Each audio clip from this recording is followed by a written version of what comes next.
Bueno, ¿cómo están? Hoy vamos a hablar de enfermedad celíaca. Mi nombre es Andrea Buitrago, soy residente de medicina interna. Entonces, lo primero que hay que saber de la enfermedad celíaca es que hay una enfermedad que es o una alteración relacionada con el trastorno con el gluten. Entonces podemos encontrar la enfermedad celíaca, la ataxia sensible al gluten, la sensibilidad al gluten no celíaca y pues la dermatitis herpetiforme. Todas estas pueden ser las presentaciones de un trastorno al gluten. Sin embargo, en esta charla nos vamos a centrar sobre la enfermedad celíaca. Entonces, para empezar, debemos definir qué es el gluten. Entonces, el gluten es una masa proteica insoluble en agua que permanece cuando la masa del trigo se lava para eliminar el almidón, las albúminas y otras proteínas solubles en agua. ¿En dónde encontramos entonces el gluten? En el trigo, en el centeno y la cebada. Entonces, la enfermedad celíaca se define como una enfermedad autoinmune crónica con compromiso en muchos órganos que afecta al intestino delgado en personas que están genéticamente predispuestas y son precipitadas por el gluten. Podemos clasificarla en tres formas: seronegativa, con una respuesta lenta, o una enfermedad celíaca refractaria.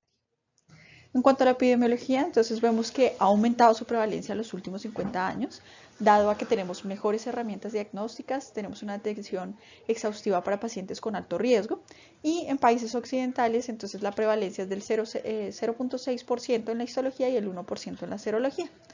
La relación de mujeres a hombres realmente varía, entonces no hay un número exacto en la literatura. Puede ser una enfermedad presente en cualquier enfermedad, en cualquier edad. El riesgo es mayor en familiares de primer grado, más o menos del 5 al 10%, pacientes que tienen diabetes tipo 1 y otras enfermedades autoinmunes, y además tener un gemelo monocigote.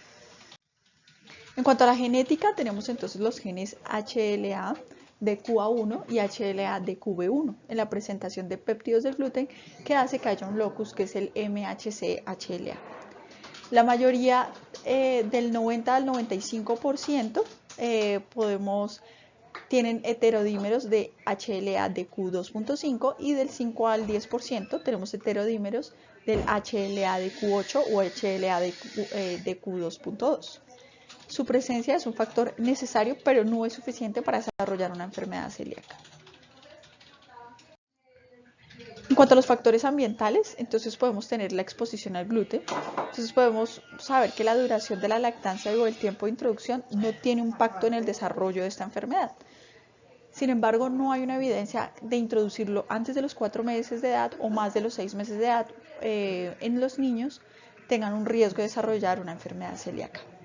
La pérdida de la tolerancia puede ocurrir en cualquier momento de la vida. Como les decía, es una enfermedad tanto de niños como de adultos, y hay que tener en cuenta que hay factores desencadenantes para la enfermedad celíaca, que son infecciones gastrointestinales, cirugías o medicamentos, principalmente una exposición a interferón alfa. En cuanto a la clínica que tenemos en enfermedad celíaca, entonces la clínica clásica son estos 4 hallazgos: diarrea, esteatorrea, pérdida de peso y disminución del crecimiento pues, en los niños. Sin embargo, puede tener múltiples presentaciones, puede ser presencia de anemia, síntomas abdominales, que puede ser similar al síndrome intestino irritable, esofagitis por reflujo, esofagitis eosinofílica, neuropatía, ataxia. Inclusive puede ser una enfermedad de una persona que tenga depresión, obviamente relacionado con baja estatura, osteomalacia, osteoporosis, transaminitis explicadas, linfoma y resultados adversos del embarazo. Entonces, ¿qué sucede? Hay una mala absorción. En esa mala absorción, entonces hay un daño en la mucosa del intestino delgado, va a presentar entonces una pérdida del área de superficie de absorción, y por lo tanto va a haber una disminución de las enzimas digestivas. Esto va a llevar entonces a una disminución de la absorción de micronutrientes, vitaminas liposolubles, hierro, vitamina B12 y ácido fólico. Esto va a generar entonces inflamación y va a aumentar el líquido, lo que va a predisponer a que el paciente tenga la presencia de diarrea. Hay una pérdida entonces de peso, pues por una disminución de la absorción de calorías, y pues esta mala absorción genera dolor, que puede deberse también al síndrome de intestino irritable asociado e hinchazón abdominal. Entonces, ¿a quién le hago pruebas de enfermedad celíaca? Uno, pues entonces síntomas, signos, laboratorios que sugieran una mala absorción, un paciente que tenga un familiar en primer grado que esté asintomático, pero pues que tenga un gemelo monocigoto. Debe excluirse además esta etiología en aumento inexplicado de la aminotransferasa, siempre hay que tenerse en cuenta pacientes diabéticos tipo 1, examinarse los síntomas para ver si tenemos una enfermedad celíaca, y pues hay cirugías que pueden desenmascararlas, como por ejemplo la gastrectomía, la pancreatoduodenectomía, una cirugía bariátrica. Tenemos varias herramientas diagnósticas, por ejemplo las serologías. Una de esas son los anticuerpos IgA antigliadina, que es conocido como el AGA. Esta tiene una sensibilidad del 85% y una especificidad del 90%. Entonces, cuando existe una alta prevalencia de enfermedad celíaca previa a la prueba. Sin embargo, esta serología tiene un pobre rendimiento en la población general y pues ha sido reemplazada por serologías que son un poco más precisas. Entre estas tenemos la transglutaminasa tisular, que es la TG2, y el endomicio, que es el EMA. Entonces esta es una prueba verdaderamente específica y tiene identificación de antígeno TG2 para los anticuerpos IgA-EMA y puede llegar a presentar una sensibilidad y especificidad del 95%. Es una técnica por ELISA y la ventaja de esta prueba, además de todo lo demás, es que tiene un bajo costo. Entonces se dice que cuando se tiene un TG2 o una EMA, entre mayor sea el título, entonces mayor tengo la probabilidad de una enfermedad celíaca. La TG2 entonces es más sensible y la IgA-EMA es más específica. Entonces se dice que el primer paso para el diagnóstico es hacer una TG2 y luego hago una confirmatoria, que es con la IgA-EMA. Tengo otro tipo de serología, son los péptidos de gliadina desaminada, que es la IgA e IgG DPG, y pues esta DPG se unen con gran afinidad al HLA-DQ2 o DQ8 como célula presentadora de antígeno. Entonces esta unión va a estimular la respuesta inflamatoria de células T observadas a nivel del intestino delgado. Entonces este anti-GDP tiene mayor especificidad para enfermedad celíaca que anticuerpos contra el gluten. Y la desventaja en comparación con la otra serología es que es mucho más costoso que la IgA-TG2. Ahora, tiene una positividad de IgA o IgG para DGP en pacientes con disminución o con menor riesgo de enfermedad celíaca, solo es predictiva entonces en el 15% y el resto de casos vienen siendo falsos positivos. La IgG DPG e IgG TG2 es la mejor herramienta entonces para identificar la enfermedad celíaca en pacientes que tienen deficiencia selectiva de IgA. Como habíamos venido hablando, todas las pruebas venían siendo ligadas de la IgA, pero esta nos da la opción de ser IgG. Cuando hablamos entonces de la deficiencia selectiva de IgA, entonces estos pacientes pueden llegar a presentarla de un 2 a un 3% y deben medirse simultáneamente con las serologías. Entonces, entre más serologías se puedan usar, pues aumenta más su sensibilidad y su especificidad. En caso de ser deficiente, o sea, la IgA, podemos hacer pruebas basadas en la IgG. Entonces podemos tener la opción de la IgG-DGP y o la IgG-TG2, que son las preferidas, y como les había hablado, la TG2 y la EMA, pues tienen un menor costo y están disponibles. Entonces, en estos pacientes también hay que evaluar enfermedades que causan una atrofia de vellosidades y que además tengan una deficiencia relativa de la IgA, que puede estar presentada por la giardiasis, el sobrecrecimiento bacteriano del intestino delgado, inmunodeficiencia variable común, entre otros. En cuanto a la interpretación de las serologías que les acabo de hablar, pues ninguna tiene una sensibilidad y una especificidad perfecta, pero al combinarse pueden aumentar sus valores. Como tenemos aquí resaltado, vemos que la TG2 y la M, tanto IgA como IgG, pues tienen una alta sensibilidad y especificidad. La prueba originalmente está desarrollada con la IgA. Entonces vemos que de la TG2, la IgA tiene una sensibilidad del 98% y una especificidad igual, pero la IgE, aunque conserva su especificidad y sensibilidad relativamente altas, pues vemos que disminuye un poco respecto a la IgA. Y en cuanto a la EMA, pues también tenemos que tiene una IgA muy buena con un 88% de sensibilidad y una especificidad del 90%, y la IgG pues se sigue conservando. Entonces podríamos usar esta estrategia de la IgG cuando tenemos una deficiencia de la IgA.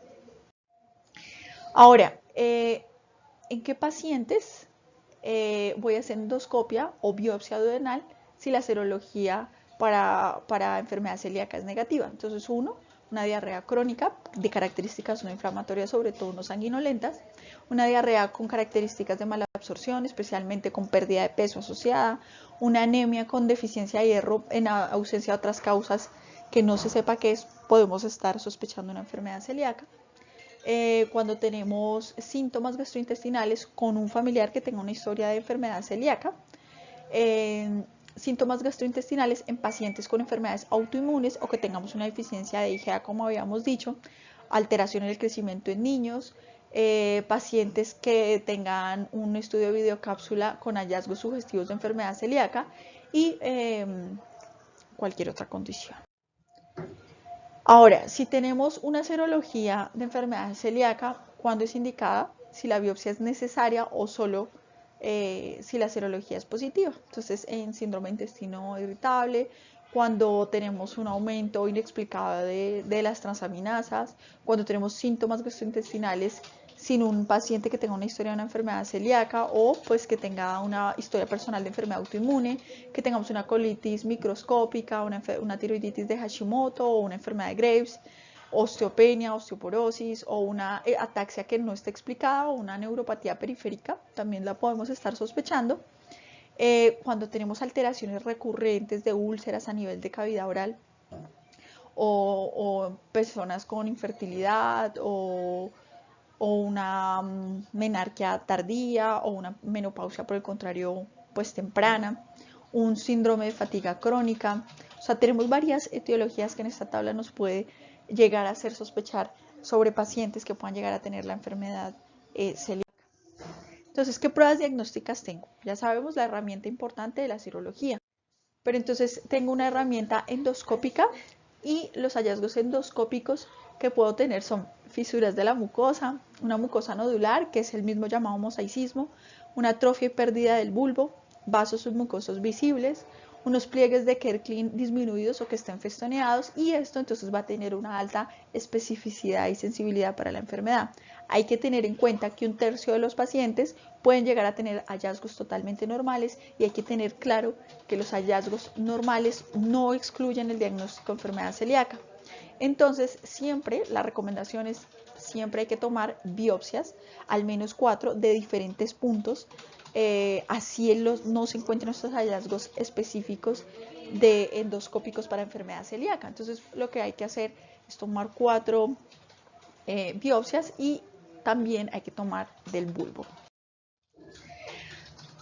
Los hallazgos histopatológicos, entonces, ¿cuáles son? Lo primero que la guía nos dice es, bueno, vamos a hablar, hay que hacer una comunicación estrecha entre el patólogo y el gastroenterólogo para poder llegar a que el patólogo pueda sospechar la enfermedad celíaca también. Porque, como ya habíamos dicho, hay biopsias o hallazgos que son totalmente normales. Entonces, aquí tenemos una herramienta importante que es la clasificación de March.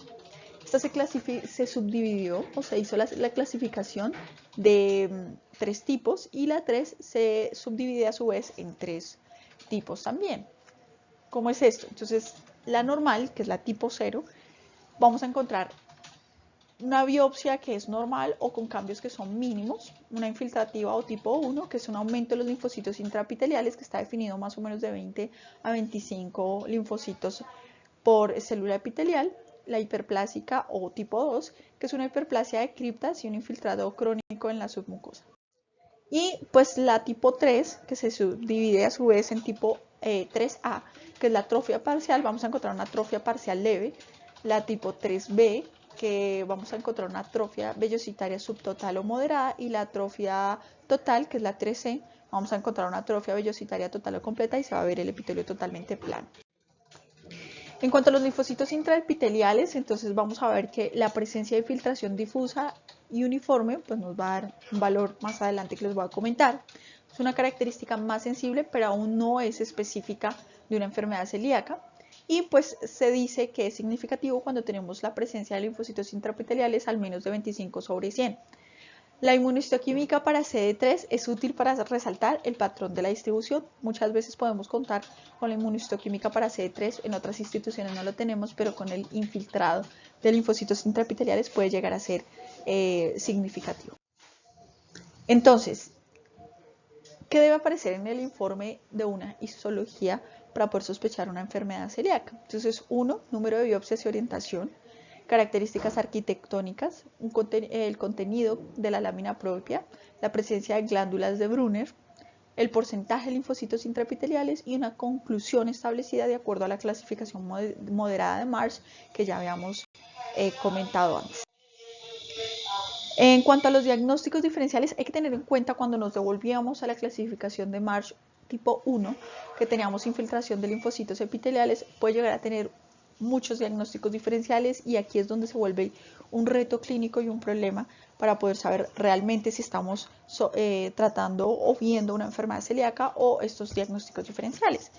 Entonces, tenemos dos columnas. La columna de la izquierda nos habla sobre la arquitectura normal, pero que tenemos un aumento incrementado de los linfocitos, la infiltración de linfocitos epiteliales. Entonces, uno de los que más resalta y que hay que tener en cuenta es la gastroduodenitis asociada al Helicobacter pylori, que puede similar los hallazgos histopatológicos de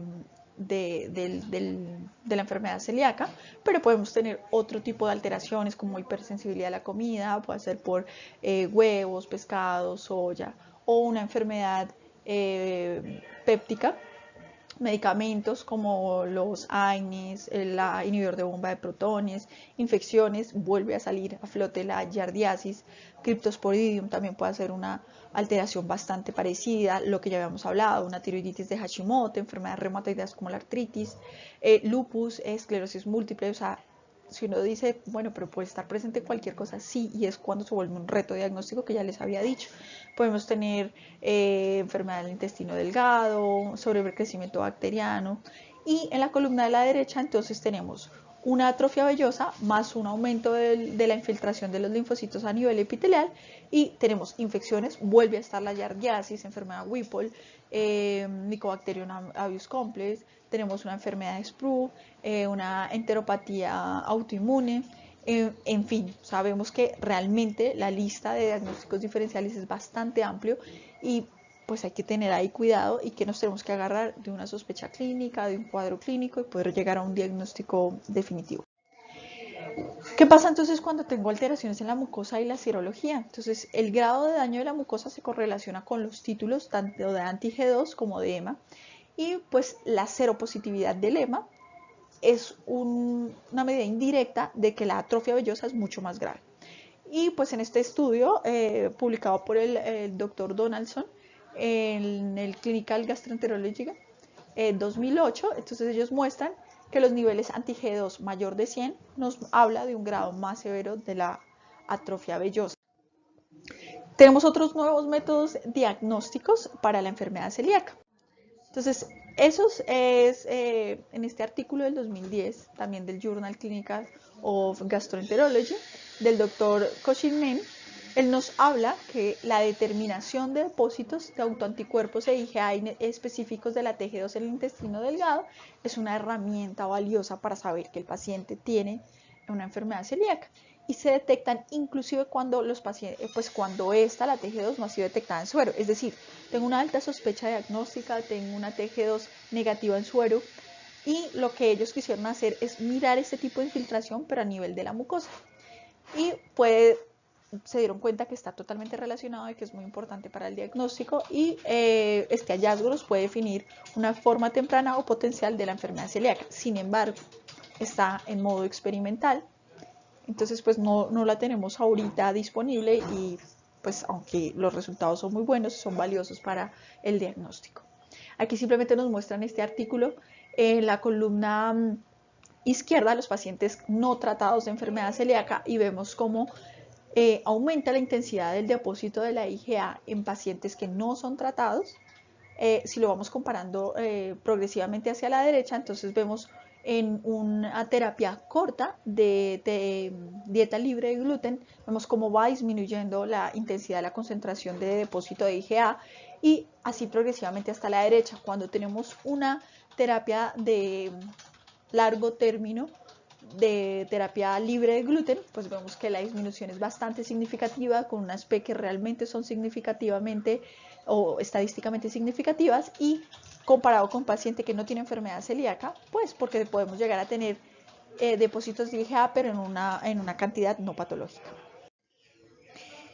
En estos otros dos artículos importantes de 2018 y 2017, lo que nos quiere mostrar es que que también está en experimental y no está tan disponible, vemos que hay una citrometría de flujo de la infiltración de linfocitos epiteliales y un mayor número de la gamma delta y linfocitos intraepitelial de la enfermedad celíaca activa, que representa más del 15% y tiene una especificidad del 97% para el diagnóstico, o sea que podríamos tener nuevas formas o nuevas herramientas diagnósticas que están en investigación y que pues se han visto que tienen muy buen resultado. En cuanto a la mecanografía de la HL2 DQ28, entonces podemos tener unas pruebas negativas. Cuando tengo una prueba de estas negativas, el diagnóstico de enfermedad celíaca es improbable y llega a tener un valor predictivo positivo de más del 99%. ¿En quién debo entonces realizar una mecanografía? Entonces, si tengo una prueba HLA negativa, es útil porque excluye el diagnóstico de enfermedad celíaca y especialmente en los pacientes que tienen una dieta libre de gluten antes de la prueba. Otro cuando el diagnóstico es incierto, que tengo entonces una serología negativa, pero tengo una histología que lo sugiere la enfermedad. Otra opción es en hermanos en los que es poco probable que desarrollen la enfermedad celíaca y otras enfermedades autoinmunes y trastornos genéticos que deben investigarse para ver si se está cursando con una enfermedad celíaca. ¿Qué otras pruebas tengo además de las que ya mencioné? Una es la videocápsula endoscópica. Tiene una sensibilidad del 89% y una especificidad del 95%. Y pues tiene una mejor sensibilidad para detección de características macroscópicas de atrofia versus la endoscopia de vías digestivas convencional. Entonces hablamos que la videocápsula endoscopia tiene una sensibilidad del 92% para una enfermedad celíaca versus una endoscopia normal que tiene una sensibilidad del 55%. Ahora, en estos pacientes puedo llegar a tener una respuesta lenta en la videocápsula endoscopia, dados por estenosis, erosiones, úlceras y presencia de linfoma. Otra de las pruebas que hay disponible es la prueba de permeabilidad intestinal. Esta es una prueba de aliento con dexilosa o desacarosa o la relación lactulosa-manitol. Esto que va a detectar cambios en la permeabilidad intestinal asociados a la enfermedad celíaca. Sin embargo, la sensibilidad y la especificidad son bastante variables, entonces no se recomienda actualmente para el diagnóstico de la enfermedad celíaca. Otra de las pruebas que tengo es la proteína de unión a ácidos grasos intestinales y esta es una proteína citosólica, está expresada por células epiteliales del intestino delgado y pues tras su daño celular se libera en la circulación sistémica, o sea que lo podemos hacer fácilmente pues a nivel sérico. Y pues esta es una prueba, digamos, como nos gusta a los médicos, mirar si el paciente realmente nos está haciendo trampa o no con la dieta. Entonces es útil en incumplimiento de la dieta y la ingesta no intencional de gluten. Entonces aquí, así como vemos otras pruebas que nos pueden hablar sobre la adherencia médica del paciente, pues esta podría ser de gran ayuda. Comparándola, digamos, con la hemoglobina glicosilada que nos habla realmente de una prueba crónica en el paciente diabético, esta podría ser una prueba bastante importante en la enfermedad celíaca para saber cuál es la adherencia del paciente en cuanto al gluten.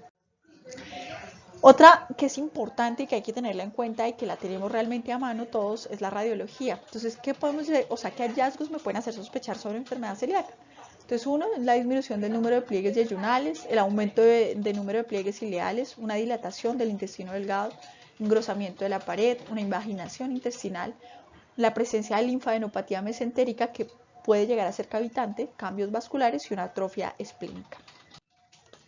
Entonces, ¿qué debo hacer entonces para el diagnóstico? Lo primero, debo tener una sospecha clínica. Eso debe estar asociado a serología, que idealmente debe ser positiva pues, para tener un diagnóstico claro y definitivo, y pues una atrofia vellosa que ya fue pues, identificada a nivel histológico. Esto que nos habla de un diagnóstico confirmado. Sin embargo, no todos los pacientes son así y me salen definitivamente con un diagnóstico perfecto. Tengo situaciones especiales que hay que tener en cuenta. Uno es aquel paciente que tiene una serología positiva pero que tiene una biopsia normal. Entonces, a eso podríamos llamar la presencia de un falso positivo de TG2. Generalmente están relacionados con títulos bajos. Acuérdense que habíamos hablado que títulos altos me hacía pensar en una alta probabilidad de enfermedad celíaca y pues los estudios que ya lo han demostrado. ¿Quiénes entonces nos hablan de falsos positivos? Podemos tener falsos positivos en pacientes que tengan hipergamaglobulinemia, enfermedades autoinmunes, enfermedades hepáticas crónicas, inclusive la insuficiencia cardíaca congestiva, infecciones entéricas. ¿Qué hay que hacer entonces con estos pacientes? Hacer una nueva revisión de la biopsia y evaluar esos cambios sutiles, esa clasificación 0 que realmente puede estar normal o puede tener cambios sutiles que quizás se pasaron, y ahí es cuando entonces el gastroenterólogo debe comunicarse con el patólogo para poder, ante una sospecha fuerte clínica de enfermedad celíaca, lograr identificar hallazgos que quizás eran sutiles pero que están presentes. Hay que confirmar que el paciente tenía dieta con gluten al momento de la endoscopia. ¿Por qué? Porque si el paciente tenía una dieta blanda, baja en gluten o libre en gluten, pues se recomienda que se puede repetir la biopsia después del desafío con gluten durante 2 a 6 semanas. Porque como más adelante les voy a hablar en la segunda parte, cuando el paciente empieza una dieta libre de gluten, el paciente puede llegar a tener reversión de los cambios histopatológicos. Entonces puede ser que el paciente sí tenga enfermedad celíaca, pero definitivamente en el momento de la biopsia estaba siendo muy adherente a su dieta y pues puedo tener hallazgos normales o realmente mínimos. Entonces ahí lo que ellos nos proponen, que más adelante les voy a hablar, es hacerle una prueba, un reto de gluten para volverlo a hacer. En esos pacientes, ¿cuál es el escenario entonces ideal? Tengo mi duda, la serología es positiva, pero la biopsia es normal, pues ahí es donde solicito la tipificación de la HLA-DQ28, perdón ahí por el error, que si es positivo, entonces la enfermedad celíaca puede ser potencial. Entonces, el anti-EMA, entonces es una prueba obligatoria para hacerlo. Como habíamos dicho al principio, puedo hacer una prueba inicial del TG2 y luego lo confirmo con un anti-EMA.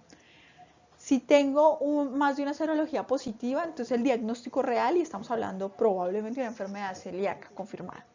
¿Qué otro escenario puedo llegar a tener? Una arquitectura vellosa normal, pero tengo una linfocitos duodenal, que es la clasificación de Marsh 1, que vamos a hablar que es como el reto clínico más importante de toda la clasificación. Entonces, el problema de este hallazgo de aumento de los infiltrados de los linfocitos a nivel epitelial es que carece de especificidad para la enfermedad celíaca, puede llegar a tener múltiples etiologías, por lo tanto la etiología per se de una biopsia con estos hallazgos es un desafío. Entonces hay que agarrarse de datos clínicos, serológicos e histopatológicos para poder llegar a un diagnóstico correcto. Y pues tener una serología negativa por sí sola no excluye como tal el diagnóstico de enfermedad celíaca. Como les había dicho, el reto clínico y diagnóstico está dado por la clasificación en biopsia del Marsh 1. Entonces, la guía de enfermedad, guía europea de enfermedad celíaca nos brinda este algoritmo y nos dice, bueno, usted tiene un anti-TG2 y un EMA, puede tener 3 escenarios. El primero, el superior, que es que ambos sean positivos. Fácil, o sea, muy probablemente este paciente tiene una enfermedad celíaca. Entonces, ¿qué hago? Le inicio a mi paciente una dieta libre de gluten y puedo hacer una serología y nuevamente biopsiarlo a los 12 meses. Entonces tengo dos opciones, o tengo una respuesta, ya lo dejo a mi paciente con esa dieta libre de gluten, y pues una no respuesta, y lo que debo hacer es revisar el diagnóstico y hacer un DQ28. El otro escenario es que tengo el anti-TG2 y el EMA, ambos son negativos, entonces pues definitivamente el diagnóstico está excluido. O, ojo, cuando estamos hablando solamente de la clasificación del Marsh 1. Y el tercer escenario es que tengo una TG2 positiva y una EMA negativa. Entonces lo que debo hacer con este paciente es hacerle una HLA-DQ28 y 2 escenarios nuevamente.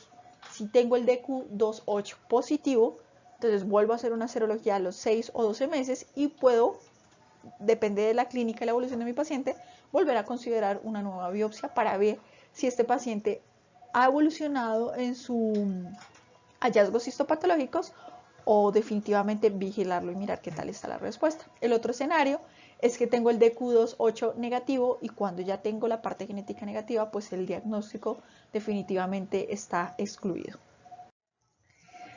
Ahora, el otro escenario es, tengo una serología negativa, pero la biopsia realmente es compatible con una enfermedad celíaca. Entonces, acuérdense al principio que lo habíamos clasificado en seronegativos, hace parte del 2 al 15% de los pacientes con enfermedad celíaca. Ahora, sin embargo, también tenemos una sensibilidad no asociada a la enfermedad celíaca. Entonces, encuentro un paciente con atrofia vellosa, con una respuesta a la dieta libre de gluten, pero que tiene una serología celíaca negativa, más un HLA de Q2,8 y pues obviamente una exclusión de otras causas de atrofia vellosa seronegativas. Entonces, aquí también es otro problema con el diagnóstico diferencial porque puede llegar a ser un desafío, puede ser 1000 cosas que causen una atrofia vellosa. Y en estos pacientes entonces puede observarse las primeras etapas de desarrollo de la enfermedad celíaca o en pacientes que están totalmente adherentes, con una dieta totalmente libre de gluten, o pacientes que están en uso de inmunosupresores que puede tener una serología negativa, pero puede tener una enfermedad celíaca. Y pues el diagnóstico de enfermedad celíaca en pacientes que siguen una dieta libre de gluten, entonces tenemos que mirar características tanto serológicas como histológicas, y lo que hay que tener en cuenta es que los hallazgos no se normalizan inmediatamente al inicio de la dieta libre de gluten. La dieta libre de gluten, entonces, podemos ver a unos pacientes que de 1 a 3 meses la serología y histología siguen siendo anormales, pero pocos vemos que vuelven a la normalidad tan rápido. Y los hallazgos normales, acuérdense que no excluye el diagnóstico, tenemos miles de herramientas. Y pues el resultado negativo del HLA de Q2,8 pues elimina la necesidad del mayor tratamiento. Entonces acuérdense, si tengo dudas sobre la serología, pero con una biopsia bastante sugestiva, pues lo que me voy a ir a hacer es un HLA de Q2,8 y así puedo excluir o definitivamente tomar en cuenta mi diagnóstico de enfermedad celíaca. Espero haya sido de gran ayuda. Esta es la primera parte. La segunda parte es sobre manejo de la enfermedad celíaca. Nos veremos en la siguiente sesión. Muchas gracias.